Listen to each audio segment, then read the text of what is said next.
بسم اللہ الرحمن الرحیم۔ حضرت امام حسین رضی اللہ تعالیٰ عنہ کا مکے میں آخری خطبہ۔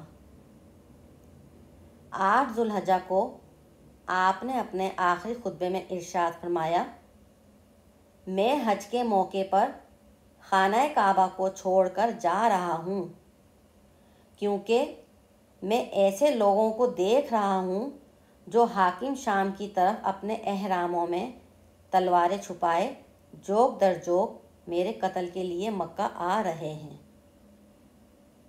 واللہ میں حسین رضی اللہ تعالیٰ عنہ اپنے قتل کے ہونے سے نہیں ڈرتا، مگر اس لیے جا رہا ہوں کہ بیت اللہ میرے قتل سے اللہ کے گھر کی حرمت پامال ہوگی۔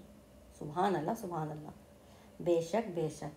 تو اس لیے آپ نے 8 ذوالحجہ کو حج کو ادھورا چھوڑ کے حج کو عمرے میں تبدیل کیا، حج کی جگہ عمرہ کیا اور اپنے قافلے کے ساتھ مکہ سے کوفہ کی طرف روانہ ہوتے ہوئے کربلا پہنچے اور کربلا میں دین اسلام پر قربان ہو گئے۔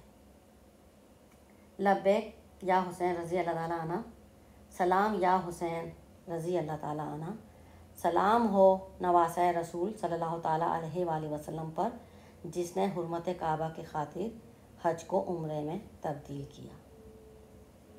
سلام یا حسین رضی اللہ تعالیٰ عنہ۔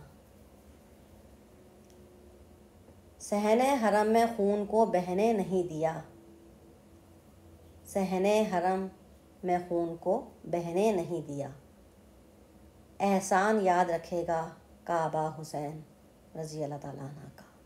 بے شک بے شک۔ اللہ حافظ۔ غزالہ تبسم۔